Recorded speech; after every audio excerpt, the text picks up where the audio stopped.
இந்த நாளிலும் நம்முடைய தியானத்திற்காக எடுத்துக்கொள்ளப்பட்ட வேத பகுதியானது யோவேல் தீர்க்க தரிசன புஸ்தகம். யோவேல் தீர்க்க தரிசன புத்தகம் 2வது அதிகாரம், book of Joel, chapter 2 verses 26. 2வது அதிகாரம் 26வது வசனத்தை நாம் வாசிக்கலாம். நீங்கள் சம்பூர்ணமாய் சாப்பிட்டு திருப்தி அடைந்து உங்களை அதிசயமாய் நடத்தி வந்த உங்கள் தேவனாகிய கர்த்தருடைய நாமத்தை துதிப்பீர்கள். என் ஜனங்கள் ஒருபோதும் வெட்கப்பட்டு போவதில்லை. அல்லேலூயா.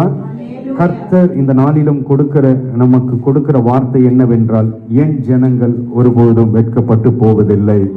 அல்லேலூயா. இது நம்மால் உண்டானது அல்ல. ஆண்டவர் நம்மை தெரிந்தெடுத்து, ஆண்டவர் நம்மை இதுவரையிலும் எப்படி நடத்தி வந்தாராம்? வசனம் சொல்லுகிறது, உங்களை அதிசயமாய் நடத்தி வந்த தேவன். நீங்கள் திரும்பி பார்க்கும் பொழுது, ஆண்டவர் நடத்தி வந்த பாதைகளை நீங்கள் உற்று பார்க்கும் பொழுது, ஒவ்வொன்றும் அதிசயமாகவே இருக்கும், ஒவ்வொன்றும் ஆச்சரியமாகவே இருக்கும். என்றாவது நாம் நினைத்து பார்த்தோமா நாம் இந்த தேசத்திற்கு வருவோம் என்று? என்றாவது நாம் நினைத்து பார்ப்போமா இப்படிப்பட்ட ஒரு சம்பளம் வாங்குவோம் என்று? ஆண்டவர் எவ்வளவு அதிசயமாய் நம்மை நடத்தி வந்திருக்கிறார் பாருங்க. ஹல்லேலூயா. அவர் நம்மை அதிசயமாய் நடத்தி வந்த ஆண்டவர். அவர் நம்மை பார்த்து இந்த நாளிலே சொல்லுகிறார், உங்கள் தேவனாகிய கர்த்தருடைய நாமத்தை நீங்கள் துதிப்பீர்கள். ஏன் அப்படின்னா, அவர் நம்மை அதிசயகரமாய் நடத்தி வந்ததை நாம் திரும்பி பார்க்கும் பொழுது, அவர் நம் வாழ்க்கையில செய்த நன்மைகளை நாம் நினைத்து, முதலாவது நாம் செய்ய வேண்டிய காரியம் என்னவென்றால், அவரை நாம் துதிக்க வேண்டும். அப்படி துதிக்கிற ஜனங்கள் யாராய் இருக்கிறார்களோ, ஆண்டவரை தொழுது கொள்ளுகிற ஜனங்கள் யாராய் இருப்பினும், கர்த்தர் அவர்களுக்கு இந்த காலை வேளையில கொடுக்கிற வாக்குத்தத்தம் என்னவென்றால், என் ஜனங்கள் வெட்கப்பட்டு போவதில்லை. அல்லேலூயா. அவரை துதிக்கிற ஜனங்கள் ஒரு நாளும் வெட்கம் அடைய மாட்டார்கள். அவரை தொழுது கொள்ளுகிற ஜனங்கள் ஒரு நாளும் வெட்கப்பட்டு போக மாட்டார்கள். ஒருவேளை இந்த காலை வேளை நீங்கள் இங்கு கடந்து வரும் பொழுது உங்களுக்குள்ள அப்படி ஒரு எண்ணம் இருந்திருக்கும் என்றால், ஒருவேளை நான் என் குடும்பத்திற்கு முன்பதாக வெட்கப்பட்டு போவேனோ, அல்லது என்னுடைய வேலை ஸ்தலத்திலே நான் வெட்கப்பட்டு போவேனோ, என்னுடைய சூழ்நிலையின் நிமித்தம் நான் வெட்கப்பட்டு போவேனோ, என்னுடைய நண்பர்களுக்கு முன்பதாக நான் வெட்கப்பட்டு போவேனோ என்ற ஒரு எண்ணத்திலே நீங்கள் கடந்து வந்திருப்பீர்கள் என்றால், உங்களுக்கு தான் இந்த செய்தி. உங்களை பார்த்துதான் ஆண்டவர் சொல்லுகிறார், என் ஜனங்கள் வெட்கப்பட மாட்டார்கள். ஆண்டவரால் தெரிந்தெடுக்கப்பட்ட உங்களை பார்த்து ஆண்டவர் சொல்லுகிறார், நீங்கள் வெட்கம் அடைய மாட்டீர்கள். அல்லேலூயா. இந்த வெட்கம் என்பது எங்கிருந்து வருகிறது? இந்த வெட்கம் யாரும் விரும்பாத ஒரு செயல். வெட்கத்தை யாராவது விரும்புவார்களா? வெட்கத்தை யாரும் விரும்புவதில்லை. பெரியவர்களாகிய நாம் மாத்திரமல்ல, சிறு பிள்ளைகளும் இதை விரும்புவது கிடையாது. நீங்கள் சிறு பிள்ளைகள் அவர்களுடைய நண்பர்கள் மத்தியில் திட்டி பாருங்க, அடிச்சு பாருங்க, அவர்களுக்கு வெட்கம் வரும், அவர்கள் கோபப்படுவார்கள். ஆமென். இது சாத்தியம். இது நடக்கிறதா? இது நடக்கிறது. அப்போ பெரியவர்கள் முதல் சிறியவர்கள் வரை எதை விரும்புவது கிடையாது? வெட்கத்தை அவர்கள் ஒரு நாளும் விரும்புவது கிடையாது. அப்போ இந்த வெட்கம் என்பது என்னவென்று பார்க்கும்போது, இது ஒரு மனிதனுக்குள்ளாய் வருகிற ஒரு உணர்வு. இது மனிதனுக்குள்ளாய் வருகிற ஒரு உணர்வு. இந்த உணர்வை கொடுத்தது யார்? நீங்கள் வேதத்தை ஆராய்ந்து பார்க்கும் பொழுது, இந்த வெட்கம் என்பது தேவனால் உண்டானது அல்ல. இந்த வெட்கம் என்பது தேவனால் கொடுக்கப்பட்டதும் அல்ல. இது யாரால் கொண்டு வரப்பட்டது, இது யாரால் கொடுக்கப்பட்டது என்று வேதத்தை பார்க்கும் பொழுது, இது சாத்தானால் கொடுக்கப்பட்டது. இந்த உணர்வு மனிதனுக்குள்ளாய் எப்படி வந்தது என்றால், இது யார் கொண்டு வந்தது என்றால், இது தேவன் கொடுத்ததல்ல, இது சாத்தானால் நம்முடைய வாழ்க்கையில வருகிறது. ஹல்லேலூயா. நமக்கு எல்லோருக்கும் தெரியும், ஆதியிலே தேவன் மனிதனை படைத்த பொழுது ஆதாம் ஏவாளை படைத்தார். ஆமென். நம்ம எல்லோருக்கும் தெரியும், ஆதியிலே மனிதனை ஆண்டவராகிய கர்த்தர் படைத்தார். அவர்களை படைத்த பொழுது ஏதேன் தோட்டத்திலே வைத்து அவர்களை படைத்தார். படைத்து விட்டு ஆண்டவர் அவர்களுக்கு ஏதாவது உடுத்தினார்? உடை உடுத்தி கொண்டிருந்தார்களா? உடை உடுத்தாமல் இருந்தார்கள் அவர்கள். ஆதியாகமம் 2வது அதிகாரம் 25வது வசனத்தை நீங்கள் வாசிப்பீர்கள் என்றால், ஆதியாகமம், ஆதாமும் அவள் மனைவியுமாகிய இருவரும் எப்படி இருந்தார்கள்? அவர்கள் ஆண்டவர் படைத்த ஆதாமும் ஏவாளும் என்ன போடவில்லை? அவர்கள் வஸ்திரம் உடுத்தி கொள்ளவில்லை. அவர்கள் எப்படிதான் இருந்தார்கள்? நிர்வாணிகளாய் இருந்தார்கள். வாசிங்க. நிர்வாணிகளாய் இருந்தும் வெட்கப்படாதிருந்தார்கள் என்று வசனம் சொல்லுகிறது. அவர்கள் நிர்வாணிகள் தான், ஆனாலும் அவர்களுக்குள்ள என்ன உணர்வு இல்லை? அந்த வெட்கம் என்ற அந்த உணர்வு அவர்களுடைய வாழ்க்கையில இல்லாமல் காணப்பட்டது. இதுவரையிலும் அந்த சம்பவம் வரையில மனித வாழ்க்கையில என்ன இல்லை, வெட்கம் என்ற ஒரு உணர்வே இல்லாமல் வாழ்ந்து கொண்டார்கள். அவர்கள் வஸ்திரம் அணியவில்லை, வஸ்திரம் இல்லாமல் ஒருவரை ஒருவர் பார்த்து கொள்ளுகிறார்கள். ஆனாலும் அவர்களுக்குள்ள என்ன இல்லை, அந்த வெட்கம் என்ற ஒரு உணர்வு இல்லாமல் வாழ்ந்து கொண்டிருக்கிறார். அப்போ இந்த வெட்கம் எப்பொழுது அவர்களுடைய வாழ்க்கையிலே வந்தது, என்ன சம்பவித்த பொழுது அவருடைய வாழ்க்கையில இந்த வெட்கம் வர செய்தது? ஹல்லேலூயா. நாம் அதையும் பார்க்க வேண்டும். எப்பொழுது இந்த வெட்கம் வந்தது என்று வாசிப்போமானால் ஆதியாகமம் 3வது அதிகாரம் 7வது வசனத்திலிருந்து நாம் வாசிக்கும் பொழுது, வாசிங்க.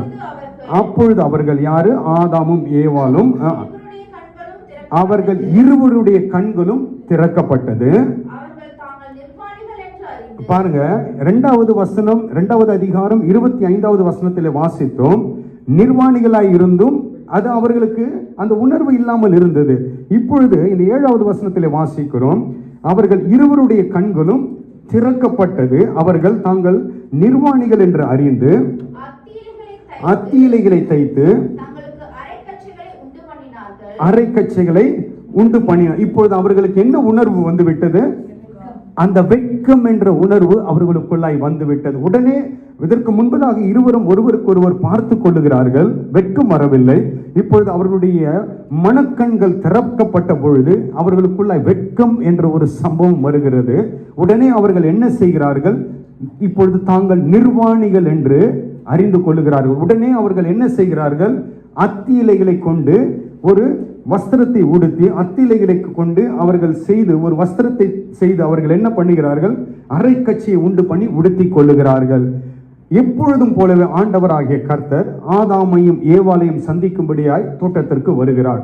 ஒவ்வொரு நாளும் ஆண்டவர் குளிர்ச்சியான வேளையிலே ஆதாமையும் ஏவாளையும் சந்திக்கும்படியாய் தோட்டத்திற்கு வருகிற ஆண்டவர், அந்த நாளிலும் அதே போல ஆண்டவராகிய கர்த்தர் அவர்களை சந்திக்கும்படியாய் வரும்பொழுது 8வது வசனம் வாசிப்போம். பகலில் குளிர்ச்சியான வேளையிலே தோட்டத்தில் உலாவுகிற தேவனாகிய கர்த்தருடைய சத்தத்தை அவர்கள் கேட்டார்கள். அப்பொழுது ஆதாமும் அவன் மனைவியும் தேவனாகிய கர்த்தருடைய சந்நிதிக்கு விலகி இப்பொழுது என்ன பண்ணுகிறார்கள்? ஆண்டவராகிய கர்த்தர் அனுதினமும் வருகிறது போல வந்து அவர்களை அழைக்கும் பொழுது, அவர்கள் பெயரை சொல்லி அழைக்கும் பொழுது இப்பொழுது என்ன பண்ணுகிறார்கள்? ஓடி ஒளிந்து கொள்ளுகிறார்கள். ஏன் ஓடி ஒளிந்து கொள்ளுகிறார்கள்? இப்போ இல்ல, நிர்வாணமா இருந்தார்கள். அவர்களுக்குள்ள அந்த உணர்வு வந்தது. அத்தி இலைகளை கொண்டு அரைக்கட்சி உண்டாக்கி இப்போ வஸ்திரத்தை போட்டுக் கொண்டார்கள், தங்களுடைய நிர்வாணத்தை மூடிக்கொண்டார்கள். இருந்தாலும் ஆண்டவர் வந்த வேளையிலே அவர்கள் அப்ப பாருங்க, அந்த வஸ்திரம் அவர்கள் உடுத்திக் கொண்ட அந்த வஸ்திரம், அத்தியிலை கொண்டு உடுக்கப்பட்ட அந்த வஸ்திரம் ஒருவருக்கு முன்பதாக நிற்க முடிந்தது. ஆதாம் ஏவாளுக்கு முன்பதாக நிற்க முடிந்தது, ஏவாள் ஆதாமுக்கு முன்பதாக நிற்க முடிந்தது. ஆனால் ஆண்டவராகிய கர்த்தர் வரும் பொழுது அந்த வஸ்திரத்தை உடுத்தி அவர்களால் கர்த்தருக்கு முன்பதாக நிற்க முடியவில்லை. அல்லேலூயா. இப்பொழுது என்ன பண்ணுகிறார்? ஆண்டவராகிய கர்த்தர் வருகிறார். அவர்கள் பெயரை சொல்லி அழைக்கும் பொழுது இப்பொழுது அவர்கள் போய் ஒளிந்து கொள்ளுகிறார்கள். ஏன்? இப்பொழுது நாங்கள் நிர்வாணிகள் இல்லையே. அவர்கள் நிர்வாணிகள் அல்ல, கட்சி உடுத்தி கொண்டிருந்தாலும் அத்தி இலைகளை கொண்டு இருந்தாலும் அந்த வஸ்திரத்தை கொண்டு யாருக்கு முன்பதாக அவர்களால் நிற்க முடியவில்லை? கர்த்தருக்கு முன்பதாக அவர்களால் நிற்க முடியவில்லை. அடுத்த வசனத்தை வாசிங்க. அப்பொழுது தேவனாகிய கர்த்தர் ஆதாமை கூப்பிட்டு, நீ எங்கே இருக்கிறாய் என்றார். அதற்கு அவன், நான் தேவருடைய சத்தத்தை தோட்டத்திலே கேட்டு நான் நிர்வாணியா இருப்பதினால் பயந்து ஒளிந்து கொண்டேன் என்றான். இப்ப பாருங்க, அவனுக்கு ஒரு பயம் வந்து விட்டது. ஏன் அந்த பயம் வந்தது? நான் நிர்வாணி, அதெல்லாம் நான் பயந்து ஒளிந்து கொண்டேன் என்று சொல்கிறான். அந்த நிர்வாணம் என்பது எப்பொழுது அவனுக்கு வந்தது என்றால், அவன் எப்பொழுது தேவ மகிமையை இழந்து போனானோ, தேவனுடைய வார்த்தைக்கு அவன் கீழ்ப்படியாமல் போன பொழுது ஆண்டவர் என்ன சொன்னார் அவனிடத்துல? நீ எல்லா விருட்சத்தையும் புசிக்கலாம், ஒன்றை மாத்திரம், எந்த இதுவை புசிக்க கூடாது? நன்மை தீமை அறியத்தக்க அந்த ஜீவ விருட்சத்தின் கனியை நீ புசிக்க கூடாது. அதை புசித்தான் நீ சாகவே சாவாய் என்று சொன்னார். அவனுக்கு மரணம் சம்பவித்ததா? அதை ஆண்டவர் எந்த மரணத்தை குறிக்கிறார்? ஆவிக்குரிய மரணத்தை அந்த இடத்துல குறிக்கிறார். அந்த கனியை அவன் புசித்த பொழுது தேவ மகிமையை அவன் இழந்து போனான். அந்த தேவ மகிமையை அவன் உடுத்தி கொண்டிருந்த பொழுது அவன் நிர்வாணிய இருந்தும் அந்த நிர்வாணம் வெளிப்படவில்லை. இப்பொழுது என்ன ஆனது? அந்த தேவ மகிமை அற்று போனது, கண்கள் திறக்கப்பட்டது. தான் நிர்வாணி என்பதை அறிந்தவனாய் அவன் என்ன பண்ணுகிறான்? அத்தியிலை வஸ்திரங்களை உடுத்தி கொண்டு அவன் ஒருவருக்கு ஒருவர் முன்பதாக நிற்க முடிந்தது. ஆனால் ஆண்டவருக்கு முன்பதாக அவனால் நிற்க முடியவில்லை. ஆண்டவர் வருகிறார், ஓடி போய் ஒளிந்து கொள்ளுகிறார்கள். ஏன்? இப்பொழுது அவனுக்குள் அந்த வெட்கம் வந்து விட்டது. அல்லேலூயா. அந்த வெட்கத்தை அவன் வாழ்க்கையில பிசாசனவன் கொண்டு வந்து போட்ட போடினால் இப்பொழுது அவனால் ஆண்டவருக்கு முன்பதாக நிற்க முடியவில்லை. நாமும் பாருங்க, பாவம் செய்துவிட்டு ஆண்டவருடைய சமூகத்திற்கு போவதற்கு தயங்குவோம். ஏன் தயங்குறோம்?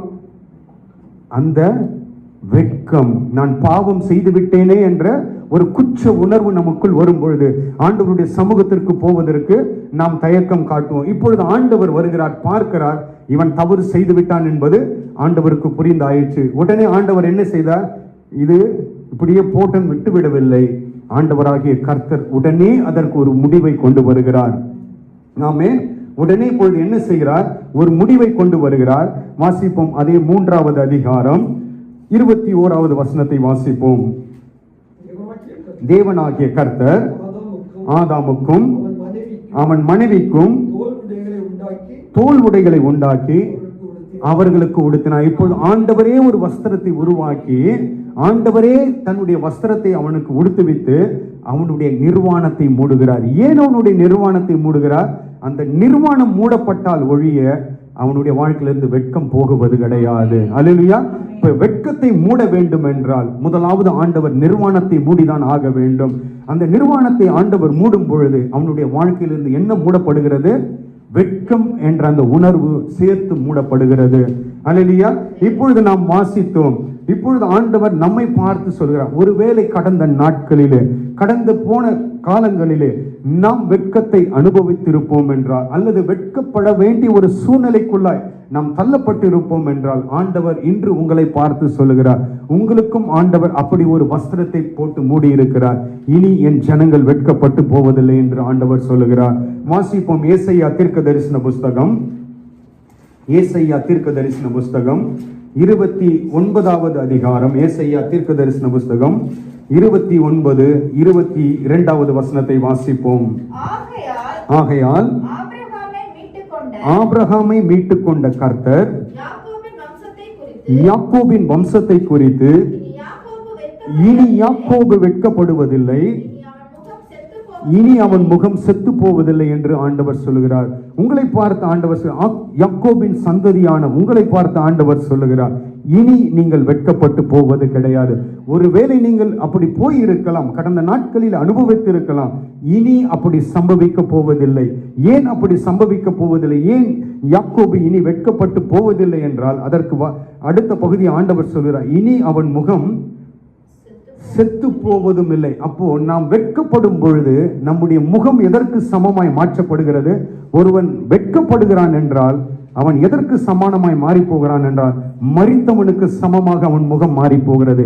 நாம் வெட்கத்திற்குள்ளாய் கடந்து போகும் பொழுது, நம்மை ஒருவர் பார்க்கும் பொழுது நம்முடைய முகம் எதற்கு சமானமாய் இருக்கிறது என்றால், நாம் மரித்து போனவர்களுக்கு சமமான ஒரு முகமாய் நம்முடைய முகம் மாறி போகிறது. ஏற்கனவே நாம் எப்படிதான் இருந்தோம்? பாவத்திலே மரித்துதான் போய் இருந்தோம். பாவத்திலே மரித்திருந்த நம்மை ஆண்டவர் என்ன கொடுத்தார்? ஜீவனை கொடுத்து, நமக்கு புது வாழ்வை கொடுத்து நமக்குள் ஜீவனை கொண்டு வந்தார்.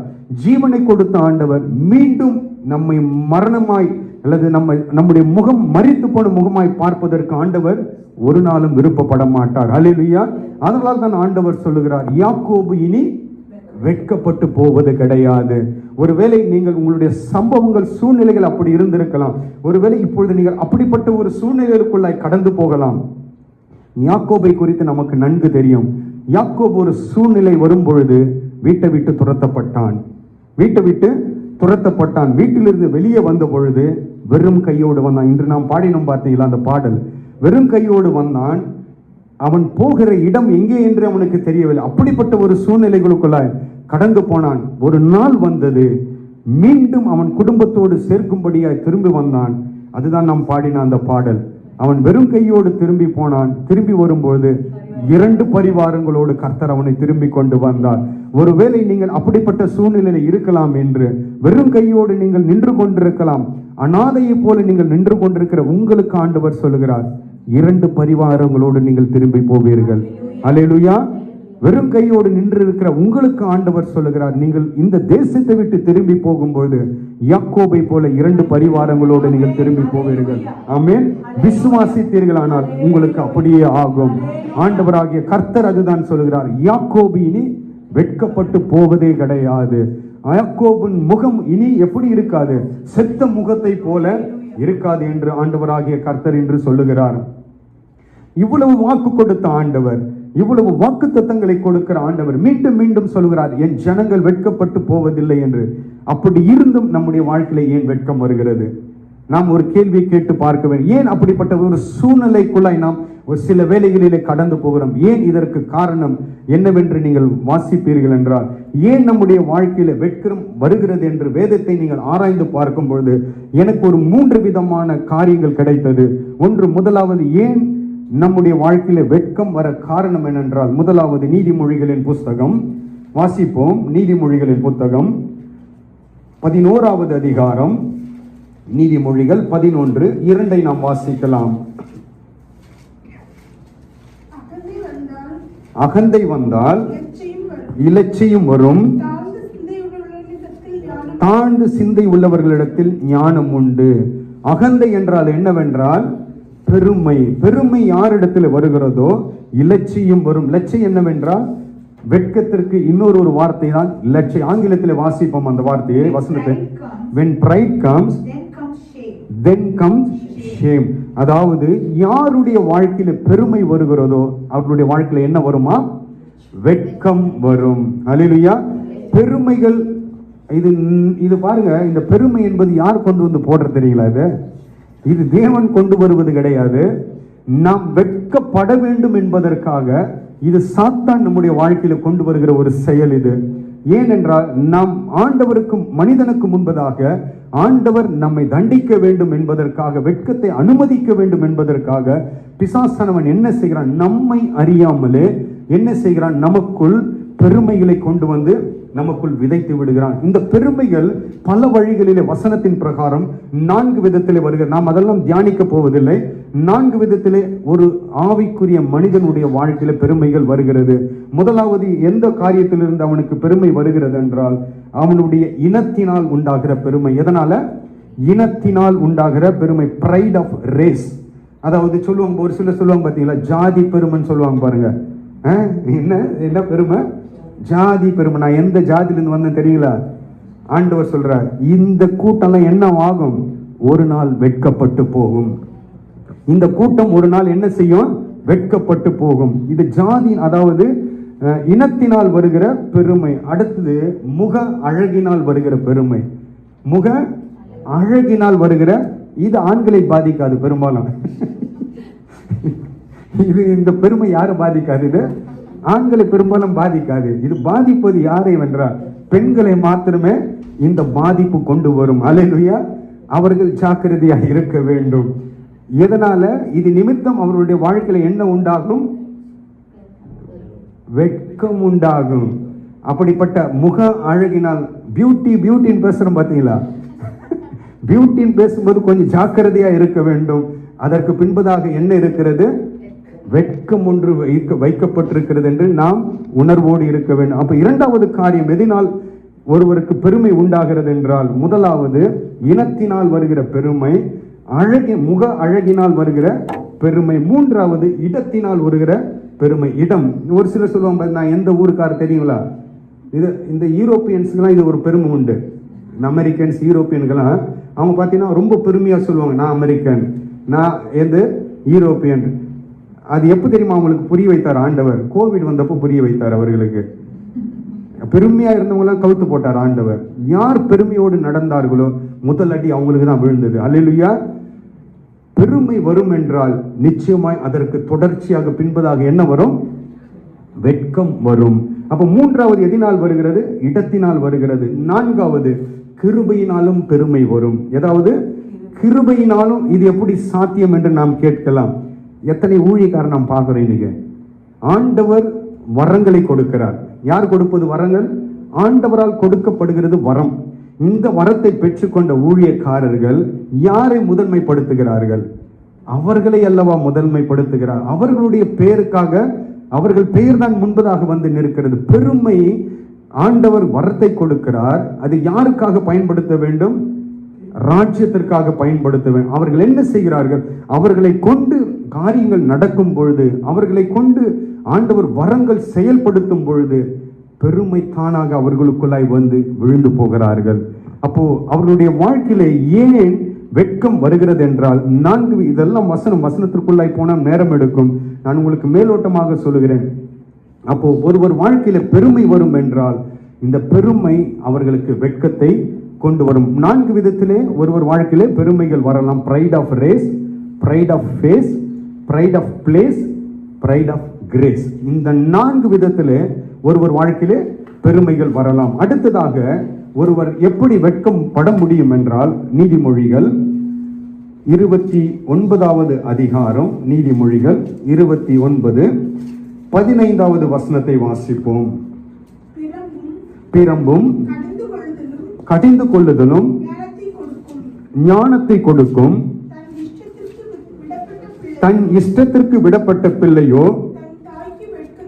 தன் தாய்க்கு வெட்கத்தை உண்டு பண்ணுகிறான். அடுத்ததாக இரண்டாவது, ஒரு வாழ்க்கையில ஏன் வெட்கம் வருகிறது என்றால், தன் இஷ்டத்திற்கு விடப்பட்ட பிள்ளையோ தன் தாய்க்கு வெட்கத்தை உண்டு பண்ணுகிறான். ஹல்லேலூயா.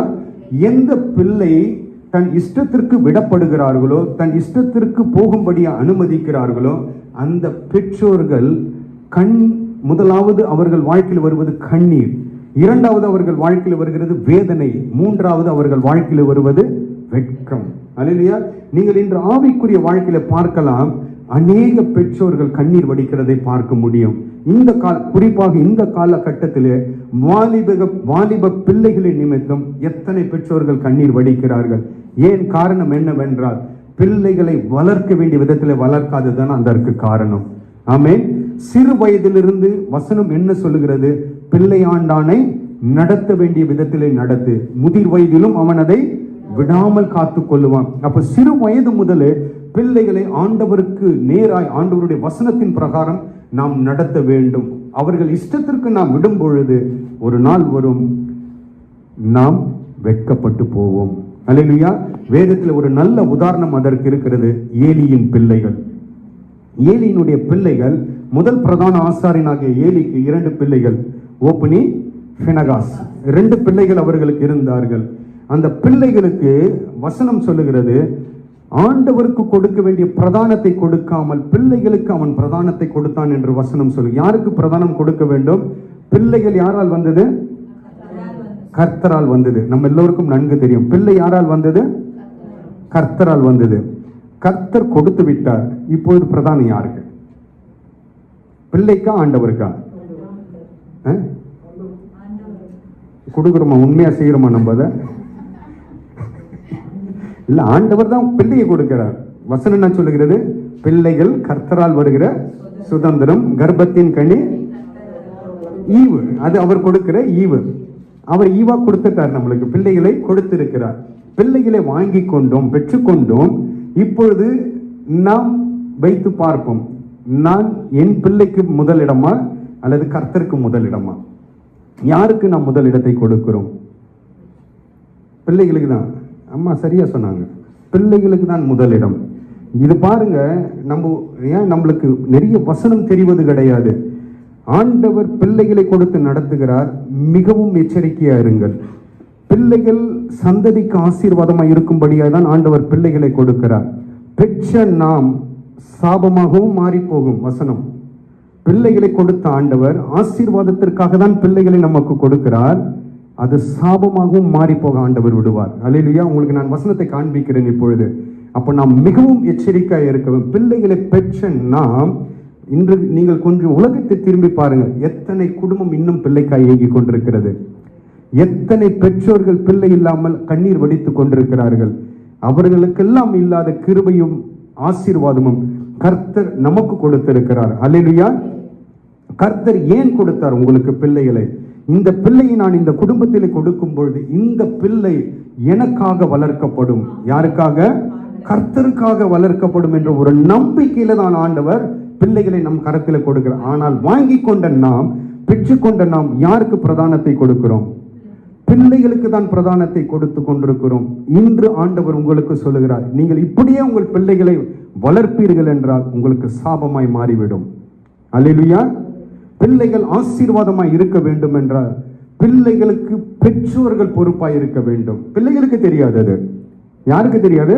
பிள்ளைகளுக்கு. அது குழந்தைகள், அவர்களுக்கு ஒன்றும் தெரியாது. பெற்றோர்கள் சரியாய் வளர்க்க பழகி கொள்ள வேண்டும். வசனத்தின்படி நீங்கள் அவர்களை வளர்க்க வேண்டும். ஆமென். வசனத்தின்படி எந்த பிள்ளை வளர்கிறதோ அந்த பிள்ளை ஆசீர்வதிக்கப்படும். ஆமென்.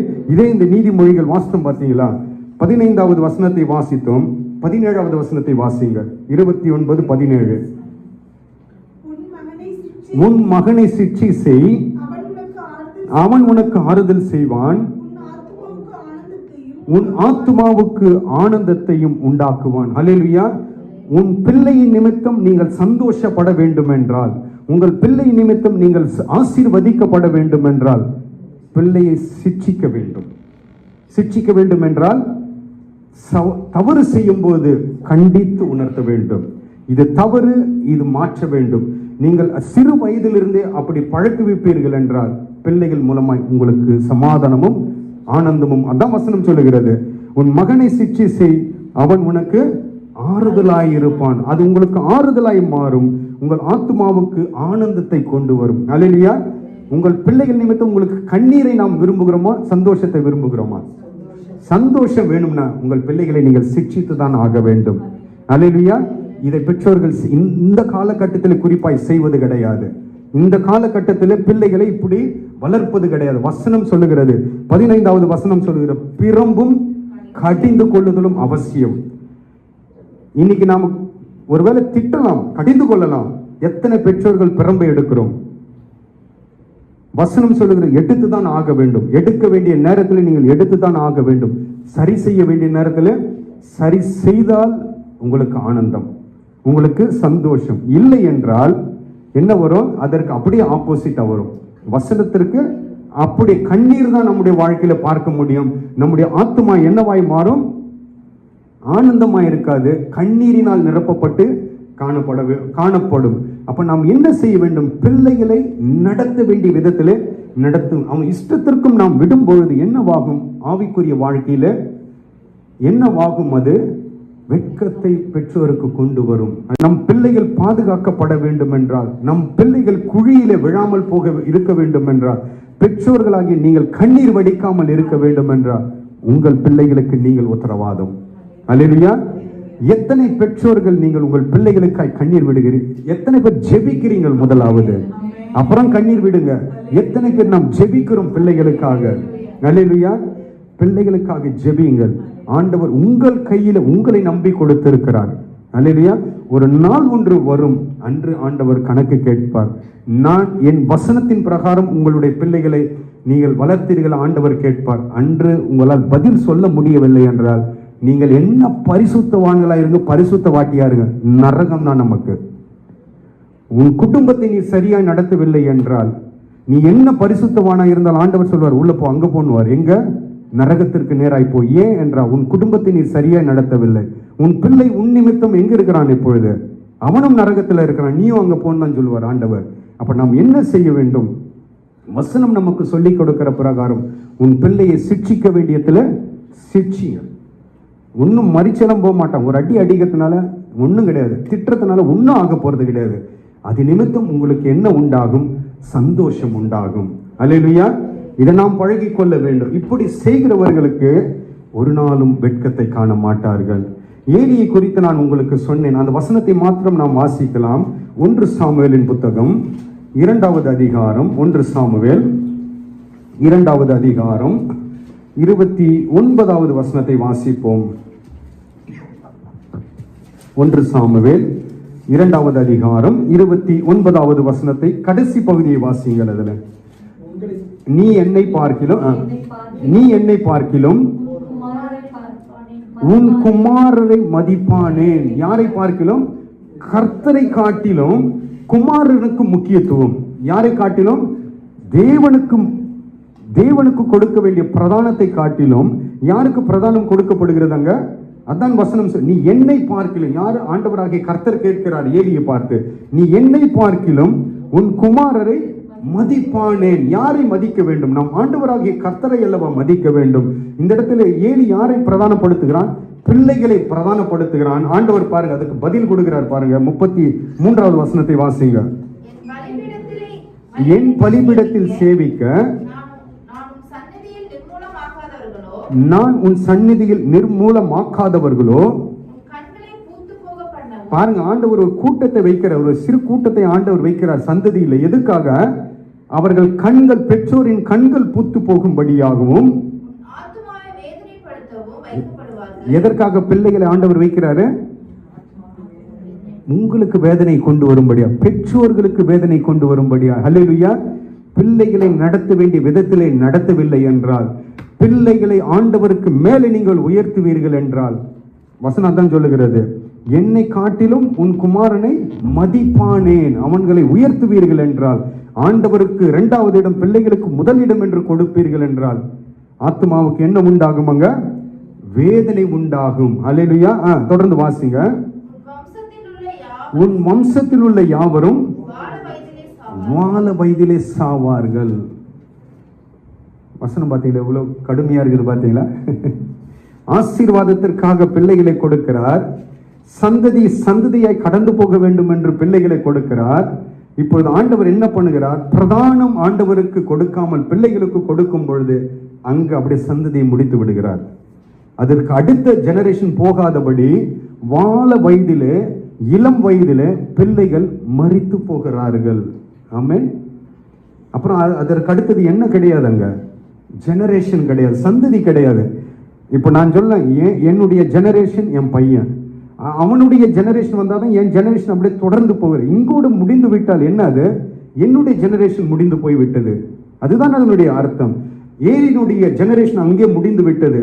ஓப்பனி பினகாஸ் மரித்து போனார்கள். ஏலியோட அந்த சந்ததி முடிவுக்கு கொண்டு வந்து விட்டார் ஆண்டவர். ஏன் அப்படின்னா, பிரதானம் பிள்ளைகளுக்கு பிரதானத்தை கொடுக்கும் பொழுது முதலாவது வெட்கம் நம்முடைய வாழ்க்கையில வரும், தொடர்ந்து சாபம் நம்மை பிடித்துக் கொள்ளும். அதுதான் உங்களுக்கு நான் சொன்னேன், கர்த்தர் ஒரு பிள்ளையை கொடுக்கிறார் என்றால் ஆசீர்வாதத்திற்காக கொடுக்கிறார். அதை வளர்க்க வேண்டிய விதத்திலே சிறு வயதிலிருந்தே நாம் வளர்க்க பழகி கொள்ள வேண்டும். நாம் நம்முடைய அனுபவத்தை கொண்டு வளர்க்க கூடாது.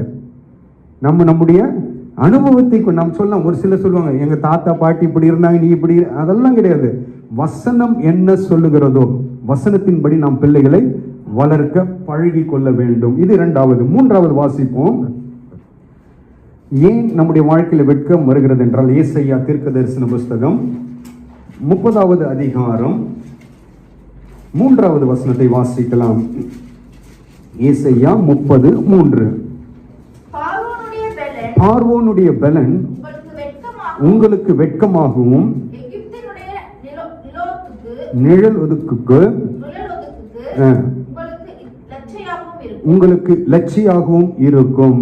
இது எதை குறித்து ஆண்டவராகிய கர்த்தர் பேசுகிறார் என்றால், முதல் வசனம், பாவத்தோடு பாவத்தை கூட்டும்படி என்னை அல்லாமல் ஆலோசனை பண்ணி என் ஆவியை அல்லாமல் தங்களை மூடிக்கொள்ள பார்க்கிறவர்களும் என் வாக்கை கேளாமலும் பார்வோனின் பலத்தினால் பலக்கவும் எகிப்தின் நிழலிலே ஒதுங்கவும் வேண்டும் என்று எகிப்திற்கு போகிறவர்களும் ஆகிய முரட்டாட்டம் உள்ள புத்திரர்களுக்கு ஐயோ என்று வசனம் சொல்லுகிறது. இது எதை குறிப்பிடுகிறது என்றால், ஒருவர் எகிப்திலிருந்து, ஆண்டவன் நம் எங்கு வாழ்ந்து கொண்டிருந்தோம்? எகிப்தின் அடிமைத்தனத்தில் இருந்தோம். எகிப்து எதற்கு அடையாளமாக சொல்லப்பட்டிருக்கிறது என்றால், உலகத்திற்கு அடையாளமாக, பாவ வாழ்க்கைக்கு அடையாளமாக எகிப்து சொல்லப்பட்டிருக்கிறது. நாம் எங்கு இருந்தோம்?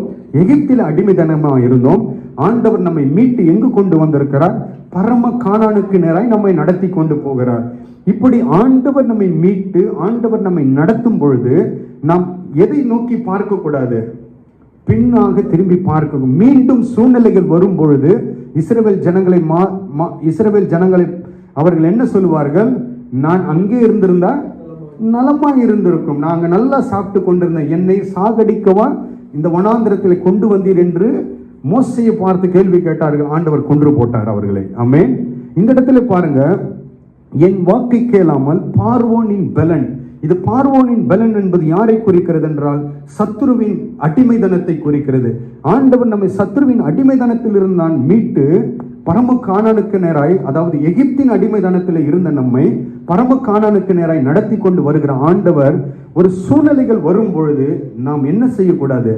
பின்னோக்கி நீங்கள் திரும்பி மீண்டும் அந்த எகிப்தை நோக்கி திரும்பி பார்க்க கூடாது. அப்படி திரும்பி பார்க்கிறவர்கள் அல்லது திரும்பி உலகத்திற்கு நேராய் சூழ்நிலைகளை கண்டு ஓடி போகிறவர்களுக்கு ஆண்டவர் சொல்லுகிறார், முரட்டாட்டம் உள்ள புத்திரருக்கு ஐயோ என்று வசனம் சொல்லுகிறது. அப்போ நாம் ஆண்டவரிலே பலப்படுத்தி ஆண்டவரிலே நிலைத்திருக்க பழகி கொள்ள வேண்டும். அப்படி நிலைத்திருக்கும் பொழுது நாம் வெட்கப்பட்டு போவது கிடையாது.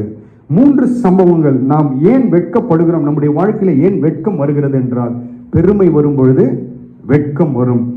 பிள்ளைகளை தான் இஷ்டத்திற்கு விடும் பொழுது, வளர்க்கும் பொழுது வெட்கம் வரும். 3வது, கிறிஸ்துவ வாழ்க்கையிலிருந்து பின்மாற்றம், அப்படி பின்மாற்றத்திற்குள்ளாய் நாம் போகும் பொழுது நம்முடைய வாழ்க்கையில வெட்கம் வரும். 3 சம்பவங்கள் ஏன் நம்முடைய வாழ்க்கையில வெட்கம் வருகிறது. அப்போ நாம் வெட்கப்படாமல் இருக்க வேண்டும் என்றால், நாம் வெட்கப்பட்டு போகாமல் இருக்க வேண்டும் என்றால் நாம் என்ன செய்ய வேண்டும்? இனி நம்முடைய வாழ்க்கையில் ஆண்டவர் சொன்னார்ல, யாக்கோபை பார்த்து சொன்னார், இனி யாக்கோபு இனி வெட்கப்பட்டு போவதில்லை. இனி நாம் வெட்கப்படக்கூடாது என்றால் நாம் செய்ய வேண்டிய காரியங்கள் என்ன? நாம் என்ன செய்தால் நாம் வெட்கப்பட மாட்டோம்? இனி அதை நாம் வாசிக்க போகிறோம். நாம் வெட்கப்படாமல் இருக்க வேண்டிய 4 காரியங்கள் வாசிப்போம். சங்கீதம் 119வது சங்கீதம், சங்கீதம் 119 6வது வசனத்தை வாசிப்போம். நான் உம்முடைய கற்பனைகளை எல்லாம் கண்ணோக்கும் பொழுது வெட்கப்பட்டு போவதில்லை. முதலாவது நாம் வெட்கப்படாமல் இருக்க வேண்டும் என்றால் நாம் என்ன செய்ய வேண்டும்? கர்த்தருடைய கற்பனைகளை எல்லாம் கண்ணோக்க வேண்டும். அப்படி கண்ணோக்கி பார்க்கும் பொழுது நாம் வெட்கப்பட்டு போவதில்லை. 2வது வாசிங்கள். ரோமருக்கு எழுதின நிருபம், அப்போஸ்தலனாகிய பவுல் ரோமருக்கு எழுதின நிருபம் 9வது அதிகாரம் 33வது வசனத்தை வாசிப்போம். 9:33. இதோ கல்லையும் கண்மலையையும் சியோனிலே வைக்கிறேன், அவரிடத்தில் விசுவாசமாய் இருக்கிறவன் எவனோ அவன் வெட்கப்படுவதில்லை என்று வசனம் சொல்லுகிறது. கர்த்தரை யார் விசுவாசிக்கிறார்களோ, கர்த்தர் மீது தன்னுடைய நம்பிக்கையை யார் வைக்கிறார்களோ அவர்கள் என்ன ஆவதில்லை? வெட்கப்பட்டு போவது கிடையாது. கர்த்தர் மீது நாம் என்ன வைக்க வேண்டும்? விசுவாசம் வைக்க வேண்டும். வசனம் சொல்லுகிறது, கர்த்தர் மீது விசுவாசம் வைக்கிறவன் யாராயிருந்தால், அதான் சொல்லு. மீண்டும் வாசிங்க அந்த வசனத்தை. இதோ கல்லையும் கண்மலையையும் சியோனில் வைக்கிறேன்,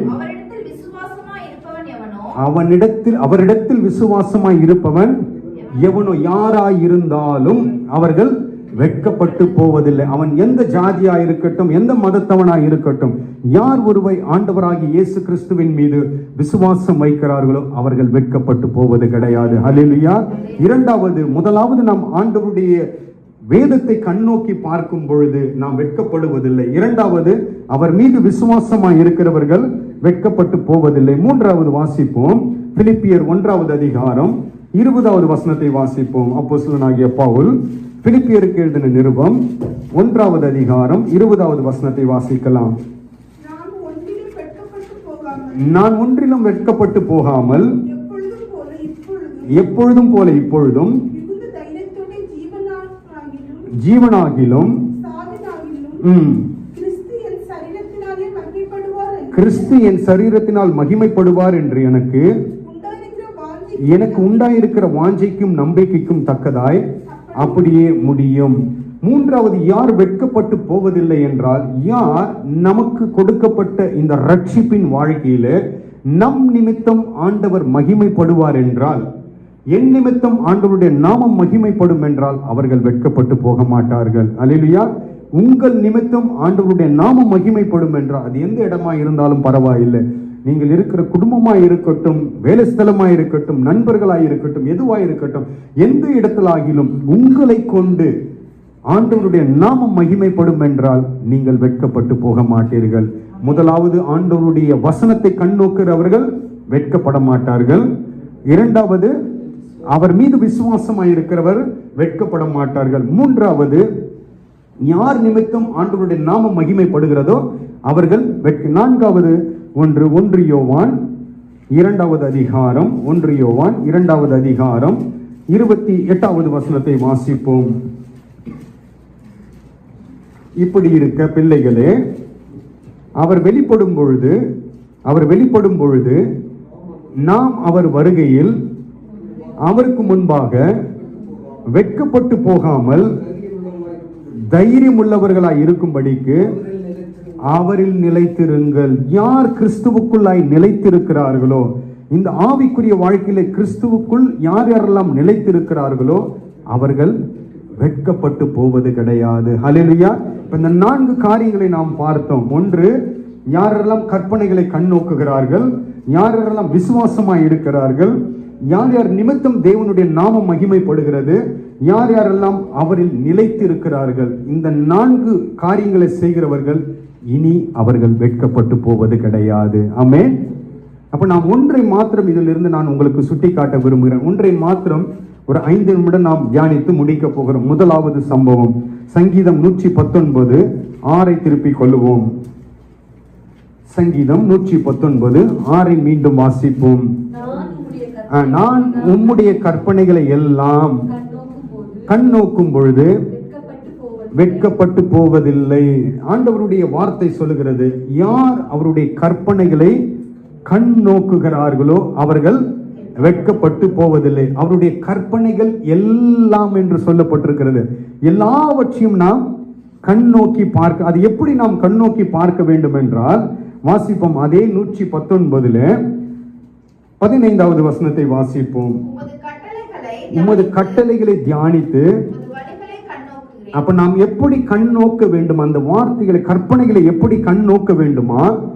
அதை தியானித்து கண் நோக்க வேண்டும். படிப்பதினால் அல்ல, வசனத்தை நாம் தியானிக்க பழகி கொள்ள வேண்டும். ஹல்லேலூயா. ஆவிக்குரிய வாழ்க்கையிலே வேதம் நம் கையில கொடுக்கப்பட்டிருக்கிறது. இந்த வேதத்திற்கு எத்தனை பேர் நாம் முக்கியத்துவம் கொடுக்கிறோம்? இந்த வேதத்திற்கு முக்கியத்துவம் கொடுக்காத, இந்த வேதத்தை தியானிக்காதவர்கள் வாழ்க்கையில என்ன வரும்? வெட்கம் வரும்.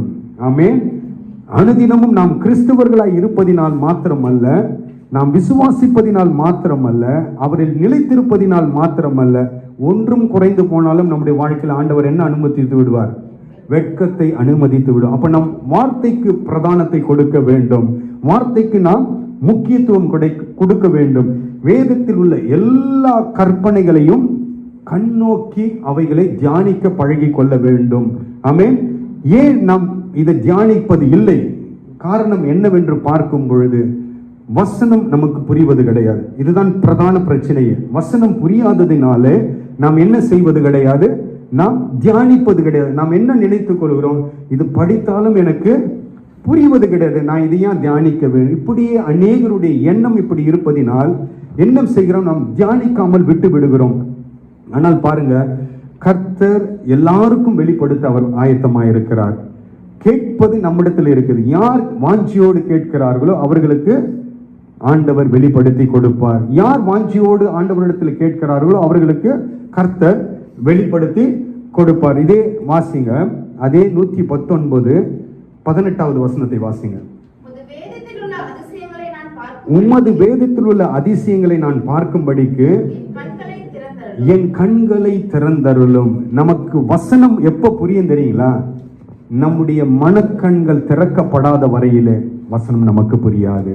அதுதான் இந்த இடத்துல சங்கீதக்காரன் ஆண்டவரிடத்துல விண்ணப்பத்தை வைக்கிறான். உம்முடைய வேதத்தில் உள்ள அதிசயங்களை நான் பார்க்கும்படிக்கு. நமக்கு இந்த 2 கண்ணும் நல்லா தான் தெரியுது. இந்த கண்களினால் நாம் நன்றாக தான் பார்க்கிறோம். இந்த கண்ணை அல்ல அவர் அங்கு பேசுகிறது. அவர் சொல்லுகிறார், என் உமது வேதத்தில் உள்ள அதிசயங்களை நான் பார்க்கும்படி என் கண்களை திறந்தருளும். நாம் கண் திறக்கப்படாத வரையிலே நமக்கு என்ன புரியாது? வசனத்தின் உள்ள வெளிச்சங்கள் நமக்கு புரியாது. முதலாவது நாம் ஆண்டவரிடத்திலே ஜெபிக்கிறவர்களாய் காணப்பட வேண்டும். இதுதான் இவர் விண்ணப்பம் பண்ணுகிறார். ஆண்டவரே, உம்முடைய அதிசயங்களை, வேதத்தில் உள்ள அதிசயங்களை நான் பார்க்கும்படிக்கு என் கண்களை திறந்தருளும் என்று ஜெபிக்கிறார். முதலாவது நாம் வசனம் வெளிப்பட வேண்டும் என்றால் நாம் முதலாவது ஜெபிக்கிறவர்களாய் காணப்பட வேண்டும். இரண்டாவது, எப்பொழுது நமக்கு வசனம் புரியும் என்றால் வாசிப்போம். இங்க வசனத்தை நாம் பார்த்தோம் பார்த்தீங்களா, என் கண்களை திறந்தருளும். ஆவிக்குரிய கண்கள் நமக்கு அடைக்கப்பட்டிருக்கிறது. நீங்கள் பாருங்களாம், 1 கொரிந்தியர் 4:4 திருப்பிக் கொள்ளுங்கள். 2 கொரிந்தியர் 4:4 வாசிக்கும் பொழுது, தேவனுடைய சாயலாய் இருக்கிற கிறிஸ்துவின் மகிமையான சுவிசேஷத்தின் ஒளி அவ்விசுவாசியாகிய அவர்களுக்கு பிரகாசமாய் இராதபடிக்கு இப்பிரபஞ்சத்தின் தேவனானவன் மனதை குருடாக்கினான். யாருடைய மனதை குருடாக்கினானா? அவ்விசுவாசிகள், அதாவது நமக்கல்ல, அவ்விசுவாசிகள், கிறிஸ்துவை விசுவாசிக்காதவர்களுக்கு அவருடைய மனக்கண்களை யார் குருடாக்கினதா? இப்பிரபஞ்சத்தின் தேவன். யார் அது? இப்பிரபஞ்சத்தின் தேவன் யாரு? பிசாசு. அவர்கள் மனதை குருடாக்கினான். அதனால அவர்களுக்கு என்ன புரியவில்லை? வசனம் புரியல. யாருக்கு புரியல? அவ்விசுவாசி. நமக்கு புரியுதாப்பா? விசுவாசிக்கு இதே நிலைதான் இன்னைக்கு. விசுவாசிக்கும் இன்னைக்கு புரியலன்னா அவன் மனக்கண்ணு என்னதான் இருக்குது? அப்போ மனக்கண் குருடாய் இருக்கிறது. அதுதான் அங்க சங்கீதக்காரன் ஜெபிக்கிறான் ஆண்டவரிடத்துல, ஆண்டவரே என் கண்களை திறந்தருளும். இன்னைக்கு கேவலமான நிலை என்னவென்றால், விசுவாசினுடைய நிலையும் அவ்விசுவாசிக்கு சமமாக தான் இருக்கிறது. அவர்களுடைய இருதயம் எப்படித்தான் காணப்படுகிறது? அவர்களுக்கும் புரியவில்லை, கிறிஸ்தவனை அறிந்தவனுக்கும் வித்தியாசமே ஒண்ணுமே இல்லை. அதனால தான் அங்கு சங்கீதக்காரன் ஜெபிக்கிறான், உம்முடைய மகத்துவத்தை, வேதத்தின் மகத்துவத்தை என் கண்கள் காணும்படியாய் என் கண்களை திறந்தருளும். அப்ப முதலாவது நாம் ஆண்டவரிடத்தில் கேட்கும் பொழுது ஆண்டவர் நம்முடைய மனக்கண்களை திறந்தருளுவார். பிசாசின் பிடியிலிருந்து நம்மை விடுவித்து ஆண்டவராகிய கர்த்தர் வசனத்தை நமக்கு புரியும்படியாய் செய்வார். அப்ப முதலாவது நாம் புரிய வேண்டும் என்றால் ஜெபிக்கிறவர்களாய் இருக்க வேண்டும். இன்னொரு சம்பவம், எப்பொழுது நமக்கு வசனம் புரியும் என்றால், எஸ்ராவின் புஸ்தகம் 7வது அதிகாரம் 10வது வசனத்தை வாசிப்போம். 7:10. கர்த்தருடைய வேதத்தை ஆராயவும் அதன்படி செய்யவும் இஸ்ரவேலிலே கட்டளைகளையும் நீதி நியாயங்களை உபதேசிக்கவும் எஸ்ரா தன் இருதயத்தை பக்குவப்படுத்தி இருந்தான். முதலாவது நாம் ஜெபிக்க வேண்டும். இரண்டாவது, நம்முடைய இருதயம் எப்படி இருக்க வேண்டும்? பக்குவமாக வேண்டும். எதற்கு பக்குவமாக வேண்டும்? வேதத்தை நேசிப்பதற்கு முதலாவது நம்முடைய இருதயம் பக்குவப்பட வேண்டும். பாருங்க, நம்முடைய நாட்டம் எதுல அதிகமா இருக்கும் என்றால், நாம் எதை விரும்புகிறோமோ, எதை நேசிக்கிறோமோ அதன் மேல நம்முடைய இருதயம் அதிக வாஞ்சியா இருக்கும். நாம் மொபைலை நேசிக்கிறவர்களா இருந்தோம் என்றால் நம்முடைய நாட்டமும் அதில் தான் அதிகமா இருக்கும். பணப்பிரியர்களாக இருக்குமா என்றால் நம்முடைய இருதயத்தின் நாட்டமும் அப்படிதான். நாம் எதை வாஞ்சிக்கிறோமோ அதுல தான் நம்முடைய இருதயமும் நிரம்பி இருக்கும். இங்க பாருங்க, எஸ்ரா சொல்லுகிறார், நம்முடைய 2வது பகுதியை வாசிங்க. அதுங்க, இஸ்ரவேலிலே கட்டளைகளையும் நீதி நியாயங்களை உபதேசிக்கவும் எஸ்ரா தன் இருதயத்தை பக்குவப்படுத்தி இருந்தான். வசனம் நமக்கு புரிய வேண்டும் என்றால் முதலாவது நாம் ஜெபிக்கிறவர்களாய் இருக்க வேண்டும். இரண்டாவது, வசனம் இருதயம் நமக்கு பக்குவப்பட வேண்டும். இந்த இரண்டும் இருக்கும் பொழுது அந்த வசனத்தின் முதல் பகுதி பாருங்க, கர்த்தருடைய வேதத்தை ஆராயவும் என்று சொல்ல. அப்ப நாம் வேதத்தை ஆராய தொடங்குவோம். அது மாத்திரமல்ல, அதன்படி செய்யவும் நம்முடைய இருதயம் பழகும். ஹல்லேலூயா.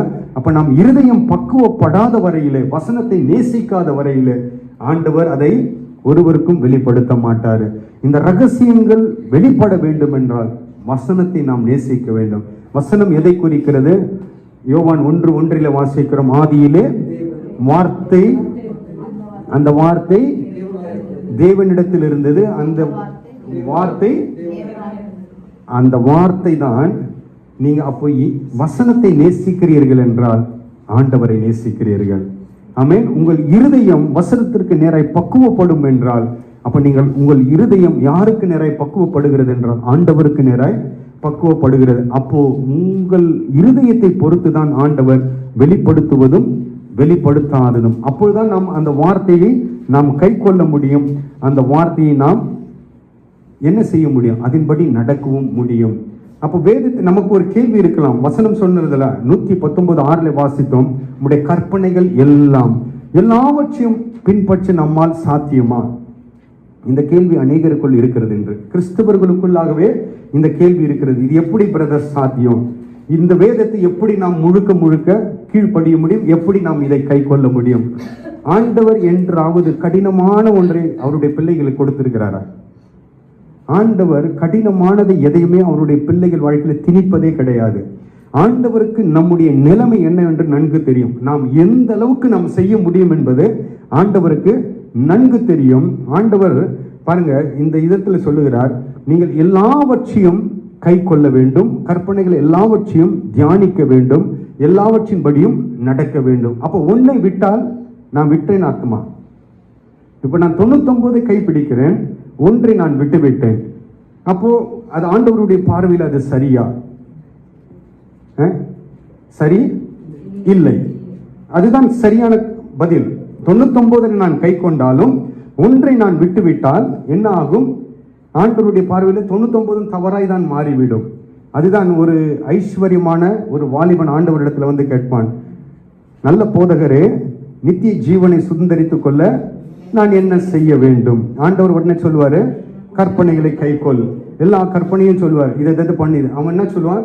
சிறு வயது முதலே நான் இவைகள் எல்லாவற்றையும் கை கொள்ளுகிறேன். அப்ப ஆண்டவர் அவனை பார்த்து சொல்லுவார், உன்னிடத்திலே ஒரு குறை உண்டு. என்ன அந்த ஒரு குறை? அவன் வந்து ஐஸ்வர்யமான பணக்கார வாலிபன். அவனுக்கு அந்த பணத்தை ஜனங்களுக்கு பங்கிட்டு கொடுப்பதற்கு அவனுக்கு மனம் கிடையாது. ஆண்டவர் என்ன சொன்னார்?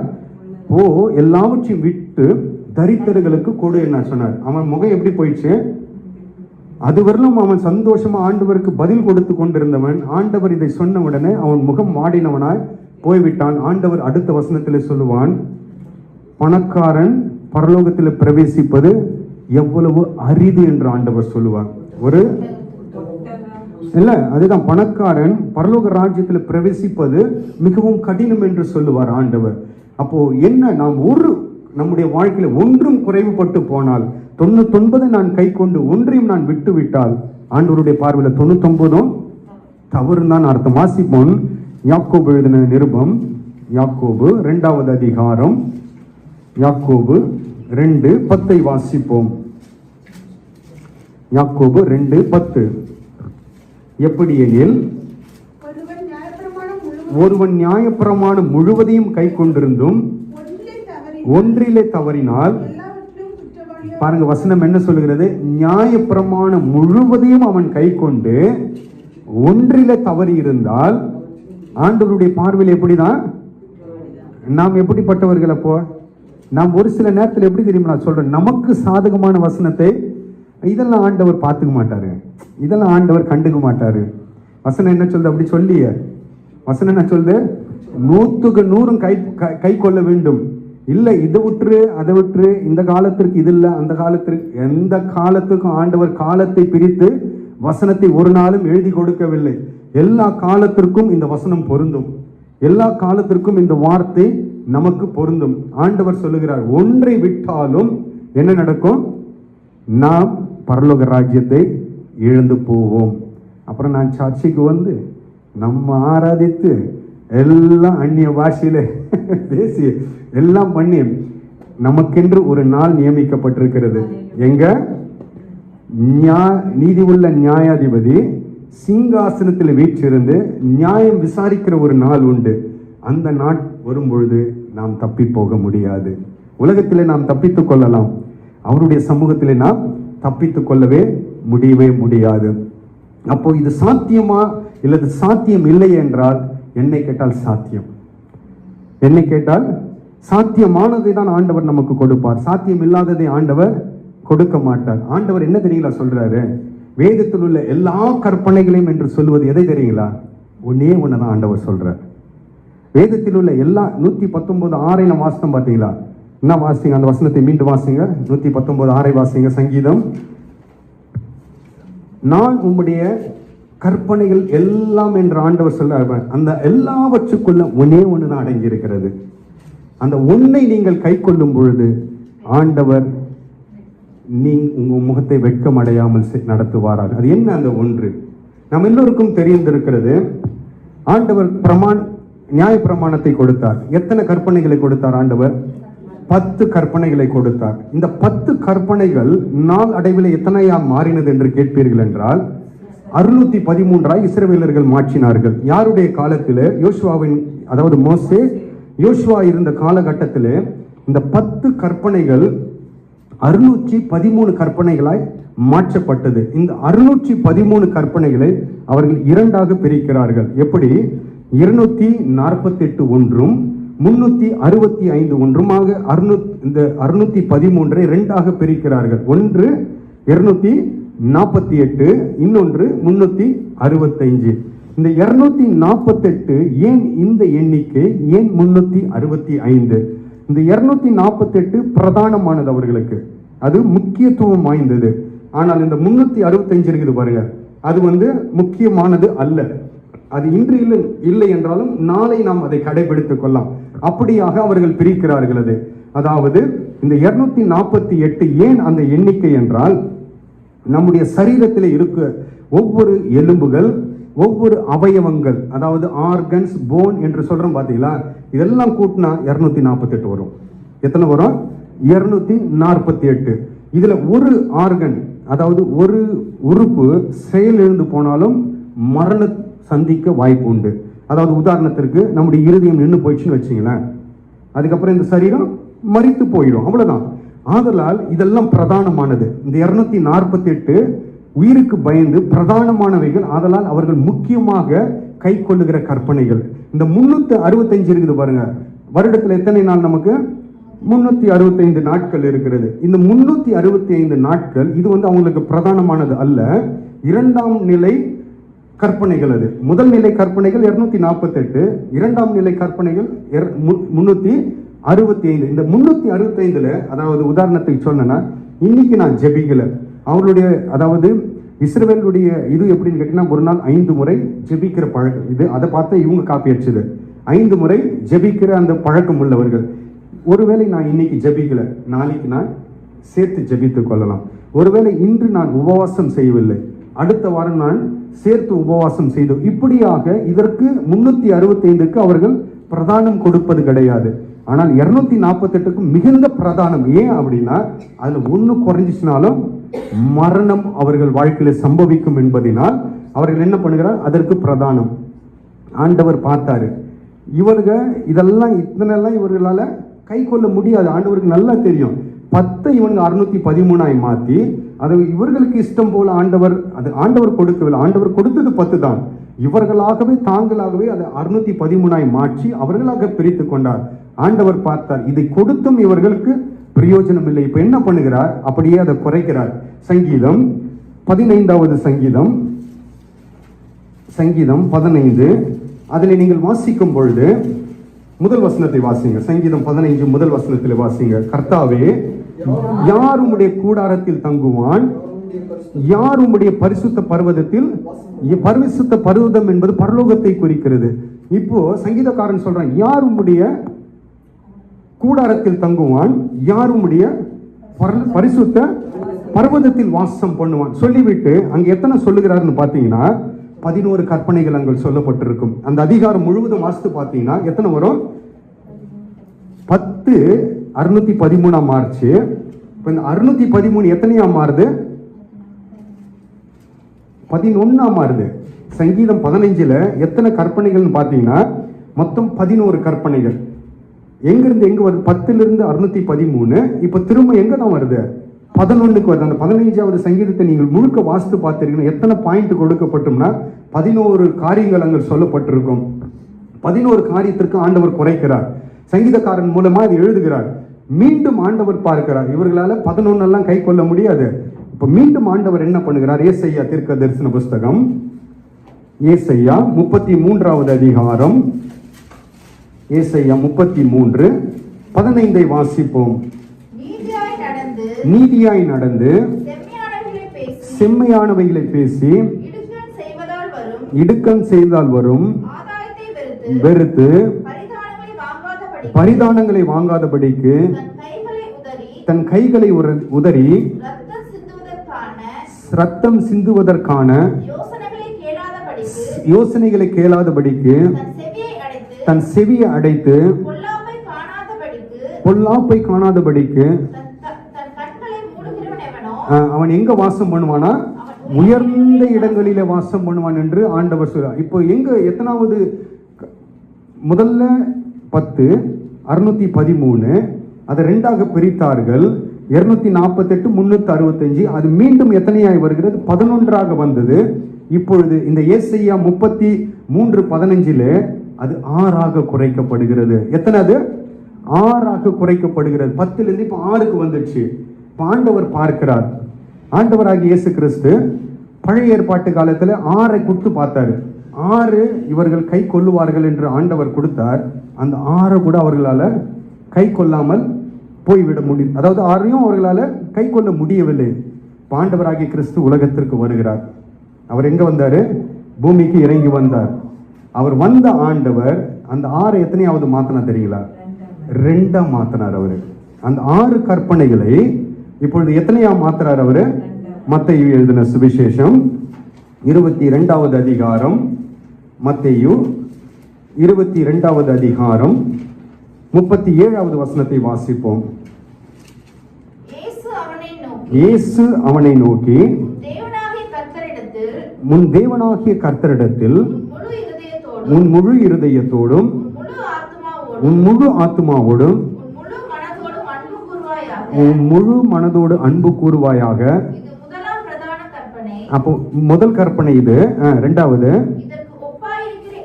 இதற்கு ஒப்பாயிருக்கிற இரண்டாவது கற்பனை என்னவென்றால், உன்னிடத்தில் அன்பு கூறுகிறது போல பிறனிடத்திலும் அன்பு கூறுவாயாக. அப்ப எங்கிருந்து ஆண்டவர் எங்க எட்டு வந்துட்டார்? இப்போ 2க்கு எட்டு வந்துட்டாரு. 10லிருந்து 613 போச்சு, 11 ஆச்சு, 6 ஆச்சு. இப்பொழுது ஆண்டவர் 2ஆக மாற்றி விட்டார். என்ன? உன் தேவனாகிய கர்த்தர் பிரதானம். இரண்டாவது என்னவென்றால், நீ எப்படி உன்னிடத்தில் அன்பு கூறுகிறாயோ பிறனிடத்திலும் அன்பு. 2ஆ ஆண்டவர் வந்து பூமியில மாத்திட்டார். இதை இப்ப ஆண்டவர் பார்க்கிறார். 2 கற்பனைகளை கொடுத்து புதிய ஏற்பாட்டில தன்னுடைய ஜனங்கள் கை கொள்ளும்படியாய் ஆண்டவர் பார்க்கிறார். ஆனால் அதையும் ஜனங்களால் கை கொள்ள முடியவில்லை. அதையும் ஜனங்களால் என்ன செய்ய முடியவில்லை? இந்த 2 கற்பனைகளையும் கை கொள்ள முடியவில்லை. ஆண்டவர் பார்க்கிறார். எதற்கு இவர்களுக்கு இவ்வளவு பிரச்சனை? இதை ஒன்னா மாத்திடலாமே, இதை ஒன்னா மாத்திடலாம். அட்லீஸ்ட் அதையாவது அவன் கை கொள்ளட்டும், நான் அவனை பரலோகத்தில் கொண்டு போய் சேர்த்து விடுவேன். ஆண்டவர் ஒன்னா மாத்துறார். அதை வாசிப்போம். மத்தேயு 7வது அதிகாரம், மத்தேயு 7 12வது வசனத்தை வாசிப்போம். ஆதலால் மனுஷர் உங்களுக்கு எவைகளை செய்ய விரும்புகிறீர்களோ அவைகளை நீங்களும் அவர்களுக்கு செய்யுங்கள். ஒரு காரியத்தை ஆண்டவர் இங்கு பேசுகிறார். என்ன பேசுகிறார்? மனுஷர் உங்களுக்கு எவைகளை செய்ய நீங்கள் விரும்புகிறீர்களோ, அதற்கு நமக்கு மற்றவர்கள் என்ன செய்ய நாம் விருப்பப்படுகிறோமோ, ஆண்டவர் என்ன சொல்கிறார்? அவைகளை நீங்களும் அவர்களுக்கு செய்யுங்கள். இதுவே நியாயப்பிரமாணமும் மொத்தமும் இது ஒண்ணுத்துல அடங்கி போச்சு. இப்போ நியாயப்பிரமாணமும் தீர்க்க எல்லாமே ஆண்டவர் ஒண்ணுக்குள்ள கொண்டு வந்துட்டாரு. 10 கொடுத்தாரு, கை கொள்ளவில்லை. குறைச்சி குறைச்சி குறைச்சி பூமியில வந்தப்போ 2 கொடுத்து பார்த்தாரு, அதுவும் ஜனங்களால கை கொள்ள முடியவில்லை. கடைசியில் ஆண்டவர் 1 கொண்டு வந்து நிறுத்திவிட்டு சொல்லுகிறார், இதுதான் நியாயப்பிரமாணம். இந்த 1 நீ கை கொள், நீ வெட்கமடைய மாட்டாய். என்ன அந்த 1 ஆண்டவர் இங்கு சொல்லவில்லை. என்னவென்று, நீ எதை மற்றவர்களிடத்தில் எதிர்பார்க்கிறாயோ அதை நீ செய்யும் சொல்லி மொட்டையை நிறுத்திட்டார் ஆண்டவர். இது என்ன? அது வாசிப்போம். 1 கொரிந்தியர் 1 தீமோத்தேயு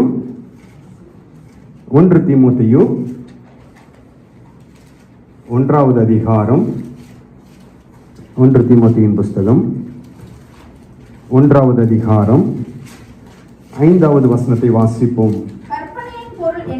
கடைசியில லாஸ்டா சொல்றாரு பாத்தீங்களா, எல்லாவற்றையும் ஆராய்ந்து பார்த்தேன். ஞானி சொல்வார் பாத்தீங்களா, எல்லாவற்றையும் ஆராய்ந்து பார்த்தேன், காரியத்தின் கடை தொகுதி என்னவென்றால் ஒண்ணுதான் சொல்லுவாங்க ஞானி. இந்த ஆண்டவராகிய இயேசு கிறிஸ்து பவுலை கொண்டு தீமோத்தேயுக்கு சொல்லுகிறார், கற்பனையின் பொருள் என்னவெனில் சுத்தமான இருதயத்திலும் நல் மனசாட்சியிலும் மாயமற்ற விசுவாசத்திலும் பிறக்கும் அன்பே. அல்லேலூயா. அதை நீங்க கை கொள்ளுங்க. நீங்க பிறரிடத்துல எதிர்பார்க்கிறீங்க பாத்தீங்களா, அந்த அன்பு. பிறரிடத்துல நாம் எதை எதிர்பார்க்கிறோமோ அதை நீங்கள் பிறருக்கும் செய்யுங்கள் என்று சொன்னார் பாத்தீங்களா. அது எந்த தெரியல, அது அந்த ஒன்னே ஒண்ணு, அன்பு. எப்படி ஆண்டவராகிய கர்த்தர் நம் மீது அந்த மாயமற்ற அன்பை செலுத்தினாரோ, எப்படி ஆண்டவராகிய கர்த்தர் சுத்தமான இருதயத்தோடு நல் மனசாட்சி மாயமற்ற விசுவாசத்தினால் நம்ம மீது ஆண்டவர் அன்பு செலுத்தினாரோ, அந்த அன்பை நீங்கள் பிறரிடத்தில் செலுத்துங்கள். இதுதான் கற்பனையின் பொருள். இதுதான் அந்த ஒரே ஒன்று. நியாயப்பிரமாணமும் தீர்க்க தரிசனம் இதற்குள்ளதான். ஆண்டவராகிய இயேசு கிறிஸ்து பூமிக்கு வந்த நோக்கம் எதற்காக? 3:16 வாசிப்போம். யோவான் 3:13 வாசிப்போம். யோவான் 3:13 16 இல்ல, யோவான் எழுதுன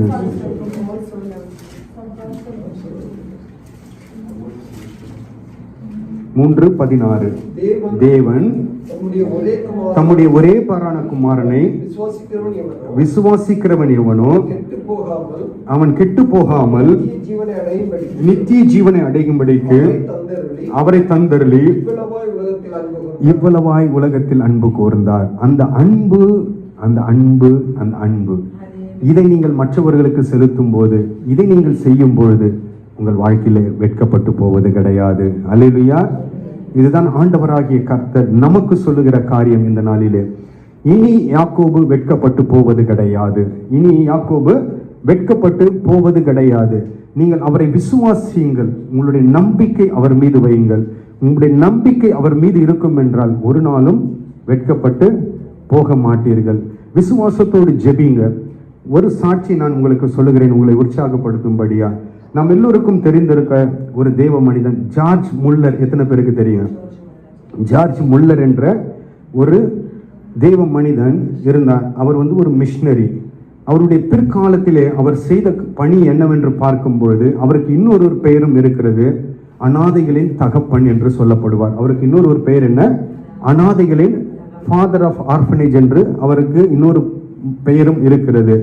அவர் ஏறக்குறைய 10 அனாதை ஆசிரமங்களை வைத்து நடத்தி கொண்டிருந்தவர். ஒவ்வொரு ஆசிரமத்திலும் ஏறக்குறைய 10,000 மேற்பட்ட பிள்ளைகள். எத்தனை பிள்ளைகள்? ஒவ்வொரு ஆசிரமத்திலும் 1000 மேற்பட்ட பிள்ளைகளை வைத்து போஷித்து நடத்தின ஒரு ஆண்டவர். 10 ஆசிரமம், ஏறக்குறைய 10,000 12,000 பிள்ளைகளை அவர் வளர்த்ததாக சொல்லப்படுகிறது. அவருடைய புத்தகத்தில் எழுதப்பட்டிருக்கிறது. அந்த தேவ மனிதன் தன்னுடைய ஆசிரமத்திற்காக ஒரு நாளும் எந்த மனிதனையும் காணிக்கைக்காய் அவர் நோக்கி பார்த்ததே கிடையாதான். அவர் நம்பினதே அந்த ஆசிரமத்திற்கு எதை தெரியுங்களா நம்பினாராம்? அவருடைய முழங்கால்களை மாத்திரமே அவர் நம்பினாராம். அவருடைய முழங்கால்கள் மாத்திரமே அவர் நம்பி ஒவ்வொரு நாளும் அடுத்த வேலை ஆகாரத்திற்கு என்ன செய்வதென்றே தெரியாமல் இருக்கும் வேளையிலே அவர் போய் முழங்கால் படியிடுவாராம். கர்த்தர் அவர்கள் தேவைகளை சந்திப்பாராம். ஒருத்தர் 2 பேர்னா கூட நம்ம சமாளிச்சிடலாம். 10,000 பிள்ளைகளை நீங்கள் போஷிக்க வேண்டும் என்றால் கொஞ்சம் யோசித்து பாருங்க, எவ்வளவு பணம் தேவைப்படும், பராமரிப்பதற்கு எவ்வளவு பணம் தேவைப்படும். ஒவ்வொரு முறையும் ஒவ்வொரு வேலையும் அவர் நம்புவது தன்னுடைய முழங்கால் மாத்திரமே. அவர் என்ன செய்தாராம்? ஒரு முறை அவர் இப்படியாய் சொன்னாராம், அடுத்த வேலை என்னுடைய பிள்ளைகளுக்கு ஆகாரம் கிடைக்காமல் போகும் என்றால் அவர் என்ன சொன்னாராம் தெரியல? இந்த வேதத்தை நான் தூக்கி எறிந்து விட்டு நான் போட்டிருக்கிற அங்கியை கழட்டி போட்டுவிட்டு தெருவில் போய் சொல்லுவேன், என் கர்த்தர் மரித்து போனார் என்று. என்ன சொன்னாரா?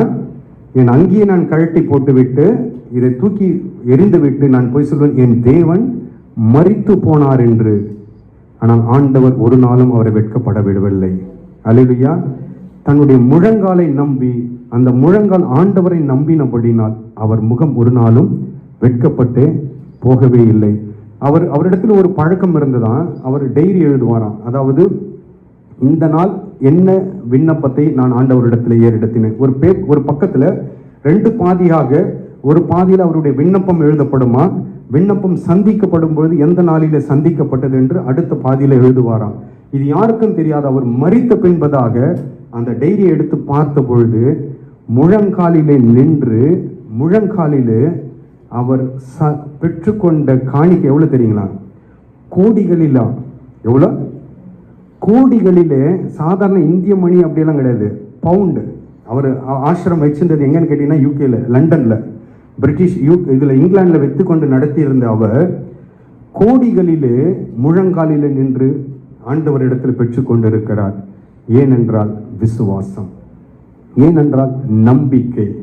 ஆண்டவர் மீது யார் நம்பிக்கை வைக்கிறார்களோ அவர்கள் வெட்கப்பட்டு போவதே கிடையாது. ஹல்லேலூயா. இந்த நாளிலே நான் உங்களை உற்சாகப்படும், நீங்கள் கர்த்தரை நம்புவீர்கள் என்றால், உங்கள் விசுவாசம் ஆண்டவர் மீது இருக்கும் என்றால் உங்கள் முகம் வெட்கப்பட்டு போகாது. ஹல்லேலூயா. அது உங்கள் குடும்பத்திற்கு முன்பதாக இருக்கட்டும், உங்களுடைய வேலை ஸ்தலமாய் இருக்கட்டும், அல்லது உங்கள் நண்பர்களுக்கு முன்பதாக இருக்கட்டும், எங்கு இருந்தாலும் பரவாயில்லை.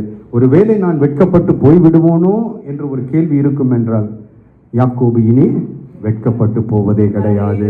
கர்த்தர் தாமே இந்த வார்த்தையினாலே உங்களை ஆசீர்வதிப்பாராக.